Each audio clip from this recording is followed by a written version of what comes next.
Hey, guess what? I have no idea what week of college football this is. I honestly don't. I think they're calling it week 3. But isn't this the 4th weekend of games? Yes, it is. And isn't it only the 2nd weekend of ACC and Big 12 games? Yes, it is. And doesn't the ACC or SEC start next weekend, making this technically week 0? Yes, they do. I think it's week 3. If you go by the original college football calendar, it is week 3. Let's call it week 3. In today's video, I'm going to run through some of the games in week 3 and give you a preview and a prediction against the spread. Stick around. Let's go.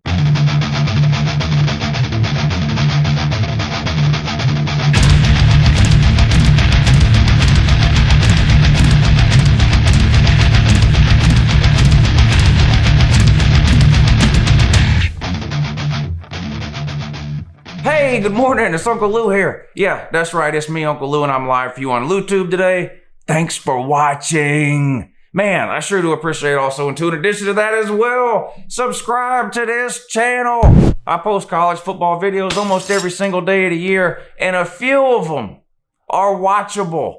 I don't know about this one. There's not very many good games this week. I'm going to do my best to make this video watchable. You can let me know down below whether you think it is or not. Now, as usual, I'm going to use numbers from betnow.eu in today's video. So all the odds, the lines, the spreads, the over-unders, favorites, underdogs, all that kind of stuff comes directly from www.betnow.eu. This is the 3rd or 4th year in a row I've been lucky enough to work with the good people over at betnow.eu, and they've taken good care of Uncle Lou. So let's return the favor. If you're going to gamble on college football this season, do it at betnow.eu. Go to betnow.eu, get signed up for an account, and when you make your first deposit, you can enter promo code Uncle Lou. That's one word, all lowercase letters, Uncle Lou, and they're going to go ahead and give you a bonus on whatever you deposit. Good luck. All right, let's kick things off with the noon games and run up through some primetime games for this coming up Saturday. 12 o'clock, ESPN, Tulsa on the road at Oklahoma State. Now, Oklahoma State's a team I'm excited to see play this year. I was very high on them in the offseason. Now, they had a bump in the road that concerned me a little when the players came out and sort of had some problems with head coach Gundy and some things he maybe said as it related to the whole social justice stuff that kind of happened over the summer. How much of that, if any, lingers on into the season? I don't know. Chuba Hubbard was very involved in that situation. He, of course, is their best player, star running back, one of the best 4 or 5 running backs in America, probably the best running back in the Big 12. They seem to have mended fences. How much of that is just putting on a front for the public, and how much of it is real? I don't know. How much of what happened over the summer affected their preparation over the summer? I don't know. Everyone has been affected this summer by one thing or another, whether it's missed practices, players sitting out because they had positive tests, no spring ball, yada, yada, yada. So in one way or another, every team has sort of had a weird offseason with bumps in the road. Oklahoma State, how much will it affect them? We're going to find out starting this Saturday when they host Tulsa. Oklahoma State's a 23.5-point favorite. Now, I have a general rule when it comes to picking games against the spread early in the season. There's always a handful of teams that I'm higher on every single offseason than the average person. One of those teams this year is Oklahoma State. I'm a little bit higher on Oklahoma State than most people seem to be. For that reason, I like to bet those teams early in the season. Why? Well, if I really think they're better than the average person, they should beat the spread early in the year. The spread is an indication of the general public's feeling about a game. So generally speaking, Oklahoma State thinks, or generally speaking, the betting public thinks Oklahoma State's about 23.5 points better than Tulsa. I'm higher on Oklahoma State than the average person, so I'm going to take Oklahoma State and lay the 23.5. Tulsa's not the same team they were 4 or 5 years ago either that was scoring 40, 50, 60 points a game. They haven't been very good the last couple of years. They've had the same offseason issues to a certain degree that everyone else has had with the COVID issues and no spring practices and all that. We'll see. Are they going to be sloppy early in the year like a lot of the other teams we've seen? Will Oklahoma State? I don't know, but give me the Cowboys. I'm going to ride with the Big 12. Boy, the Big 12 needs a good showing in this game, don't it? If Oklahoma State loses this game, the Big 12 is worse than even we thought after last week. Oklahoma State's supposed to be, if you listen to most people, at least the 3rd best team in the Big 12. They should go out and handle Tulsa. Give me Oklahoma State. Lay that 23.5. All right, an ACC game for you at noon over on the ACC network. We've got Syracuse going on the road to Pitt. Pitt's ranked 25th. They're a 21.5-point favorite in this game. I flip-flop back and forth on this game a couple of times during the week. Syracuse looked really bad against North Carolina. Now, if you take some of those errors and mistakes away, that could have been a close game. Does that mean Syracuse is close to being good? Does that mean North Carolina maybe isn't as good as they thought we were? Does that mean both teams just played kind of sloppy because it was the first game in a weird offseason? I don't know, but I do think Pitt is a pretty good team. I do think Pitt wins this game without question. The only question is whether they can cover this 21.5. I would like this a lot better if it was just under 3 touchdowns as opposed to just over. I'm probably going to avoid this game in terms of actually betting on it. I probably won't bet on it. If you make me pick a side right now, give me Pitt late at 21.5. I'm not sure Syracuse can clean up all those mistakes in 1 week. What about Houston at Baylor at noon over on Fox? Baylor's a 4-point home favorite in this one. Houston, group of 5 team, had some really good years, had some really bad years. De'Aaron King, no longer there. Their best player, he transferred, he's at Miami. Baylor, second best team in the Big 12 last year, finishing second to Oklahoma, going on to the Sugar Bowl. But they lost a lot of talent off that team and the entire coaching staff. And what's been kind of funny about the Big 12, of course, Oklahoma's been at the top for what seems like forever. But if you look at the second best team in the Big 12, it seems to fluctuate from year to year to year. Last year it was Baylor. Year before that it was Texas, right? Texas in 18. Well, what did Texas do the following year? Last year, they went 7-5. And that's sort of been a theme if you go back the last few years in the Big 12. So does that mean that Baylor is set to take a pretty big step back this year? I think so, mostly because of the coaching staff, but some other issues too. I don't know that Houston is good enough to get the win at Baylor, but this is why Baylor's only a 4-point favorite here. I'm going to take the road team, Houston. Now, I thought about taking it on the money line without the 4 points, but this could really be a close game. I'm going to take the 4 points. Give me Houston and the 4 points. Okay, now here's one of my favorite bets of the week. I am betting on this game. You do what you want, but Liberty at Western Kentucky, 12 o'clock on ESPNU. Now, Liberty is terrible. They're god-awful. Their coach is one of the worst human beings in the coaching profession, Hugh Freeze. The president or chancellor of their school is an absolute dirtbag, this Jerry Falwell Jr., which just recently had to resign because he was taking pictures with his wee-wee hanging out with his wife's secretary. So it's just a weird sort of weird sexual mess they had going on there. But anyway, besides that, Liberty's just not a very good team. And I happen to think Western Kentucky is a pretty good team. Now, they lost last week to Louisville, but I happen to think Louisville's a pretty good team. Western Kentucky lost, I believe it was 35-21 on the road at Louisville last week. But Western Kentucky's got a really good offense. They've got some good wide receivers, a decent quarterback. Their defense is just kind of so-so, but Liberty's not, running up and down the field and scoring 100 points week in and week out. I think Western Kentucky's defense will do enough. Now, they're a 14.5-point favorite right now. Now, just to be truthful with you guys, I bet this game when the line first came out back on Sunday at 12.5. So I have Western Kentucky minus 12.5, meaning they only have to win by more than 12.5 points for me to win my bet. But even at 14.5, which is what it's at now, I would still take Western Kentucky. I think they're going to blow Liberty out. Give me Western Kentucky, late of 14.5. Boston College at Duke, another ACC matchup here, 12 o'clock, ESPN 3, which means you'll have to have the Watch ESPN app on a smart TV or on your phone or something like that to watch this game. Boston College on the road at Duke. Duke is a 6-point favorite. Duke, of course, lost on the road to Notre Dame last week. 6 points seems like too much to me. I was not all that impressed with Duke. I'm just going to be honest. I know they got that quarterback, Chase Bryce from Clemson. He was okay. I mean, he made some plays that looked great, and he made some that, okay, anybody can do that type of thing. Defense, not great. I do like Duke's coaching staff. Boston College is one of those typical ACC teams. Most teams in the ACC are going to win 6-7 games a year. Just seems that way, doesn't it? There's not really, outside of Clemson and Notre Dame, a step or two under that, there's no other great teams in the ACC. They're just not. They're all the exact same team with different helmets on. A bunch of 6 and 7 win teams. Both of these teams fall into that category. For that reason, I'm going to take the underdog, Boston College. Not sure if they can win, but 6 points between two teams that to me are relatively equal. I'll take the underdog. Give me Boston College and all 6 of those points. All right, moving on to some afternoon games. Now we got South Florida on the road at Notre Dame. Notre Dame ranked 7th. They're a 25.5-point home favorite in this one. This one comes on 2:30 on the Notre Dame Network, NBC. Oh, nope. We have a golf tournament or something this weekend on the Notre Dame Network, NBC. I think we do. This game comes on the USA Network. Hey, Notre Dame, Let's hear about that TV deal some more. Yeah, I can't wait to hear about it. South Florida on the road at Notre Dame. Notre Dame 25.5-point favorite. That ain't enough. This is a trick. It's a trap.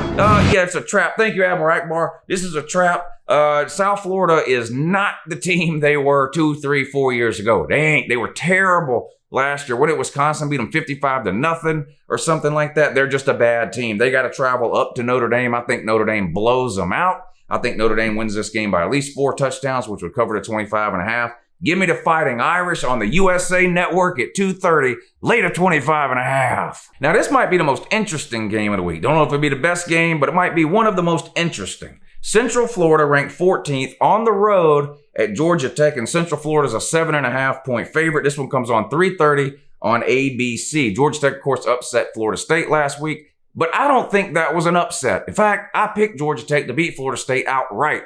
Florida State was a 12.5-point favorite. I didn't need those points. I took Georgia Tech to win outright, and they did. So to me, it wasn't an upset. Florida State is that bad. Now, some Georgia Tech fans are riding a little too high this week. Florida State's a terrible team. That doesn't make Georgia Tech a good team that they barely beat them by 3. Look at all the disasters and clown shows and clusters that Georgia Tech had on display last week against a terrible Florida State team. Multiple red zone turnovers, stupid penalties, 3 blocked kicks, 2 blocked field goals, and an extra point. Georgia Tech did everything human possibly to lose that game. Unfortunately, Florida State really is just that bad.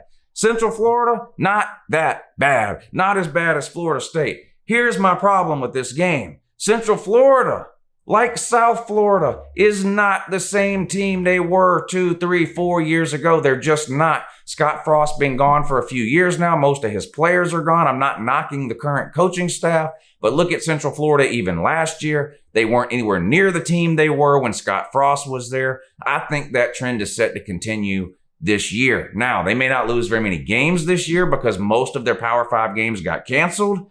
Not their fault, but they do get one here. Georgia Tech, they got to travel there. Central Florida is a 7.5-point favorite. I think that's too many. Central Florida, I believe, I should have looked this up ahead of time. I think Central Florida has had about 10 players opt out for COVID reasons. If I can remember, I'll look it up, and maybe the first comment on this video, I'll pin it. Something about the number of players they've had opt out. I think this is a situation where people are betting a name here. Central Florida, they look at this matchup and they assume Central Florida is better than Georgia Tech. In the same way that they looked at Florida State last week and assumed they were better than Georgia Tech based on name alone.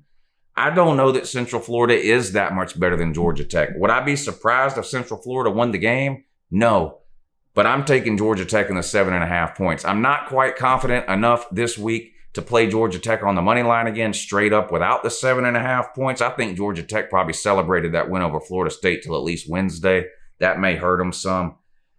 This is an iffy game because I could see Central Florida winning this game by a couple of scores, but I'm just not that high on them this year.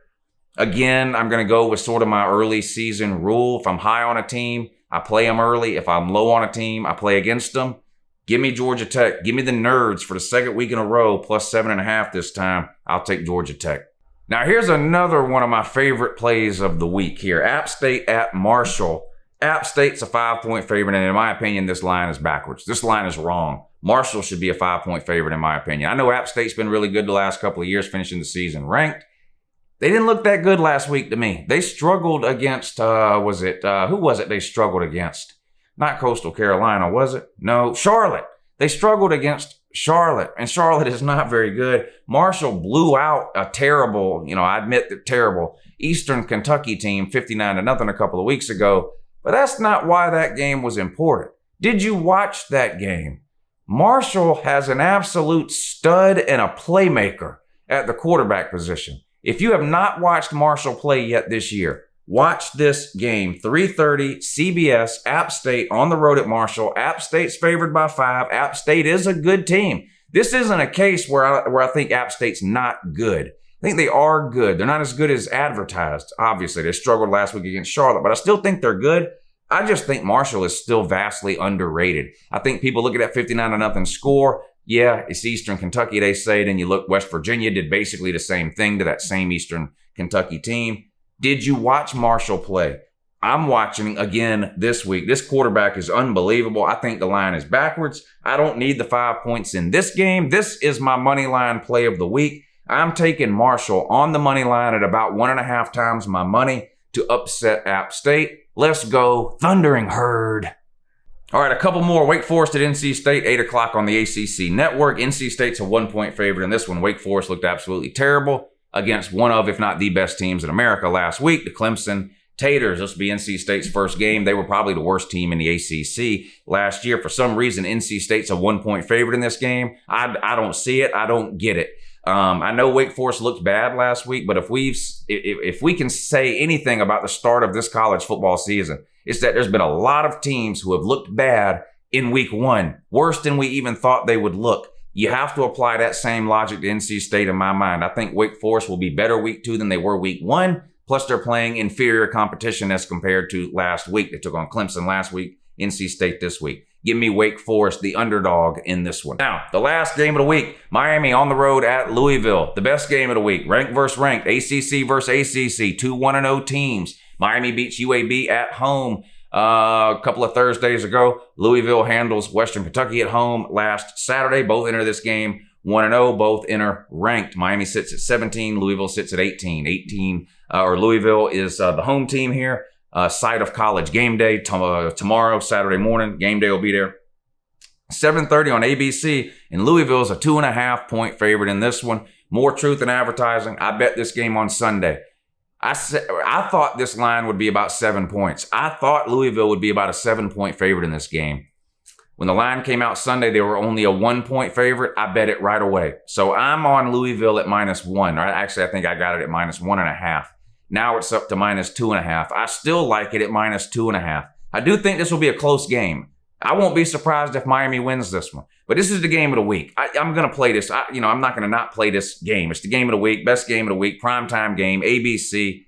I like the home team here in general in these spots. When I think two teams are relatively close, I lean towards the home team. That's Louisville here. It just so happens I also think Louisville is a better team. I was not impressed, unfortunately, with D'Eriq King. This is proof that Uncle Lou is not always right. But I spent a lot of time this offseason pumping up D'Eriq King. I thought he was going to have a monster year, and he still could. It's only been 1 week.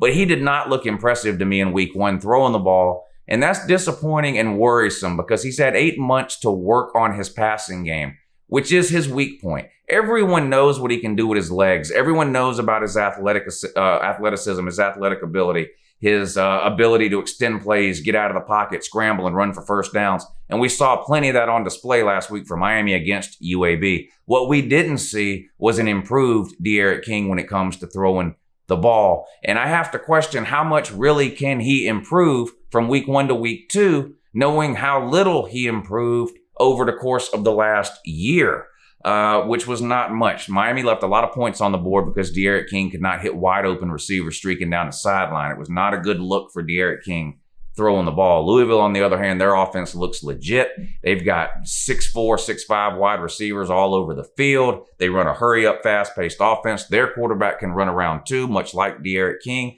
I happen to think he throws the ball a little bit better than D'Eriq King. D'Eriq King's probably a little bit more athletic than him. But this is going to be an exciting game with two playmaking QBs. I can't wait to watch this one. No hate against Miami here. This will be a good game. I won't be shocked if Miami wins. But betting reasons, betting purposes, I've got to take Louisville and lay the points. All right, there you have it. That's your week 3 or 4 or 2 or maybe it's week 0. In any case, there's your games coming up for tomorrow, at least the ones that are of some interest to me. I appreciate you guys watching. Tomorrow's Saturday. I'll be live on the secondary channel. Hope you're subscribed to the second channel. That's where I do all the live shows, and I do a bunch of them.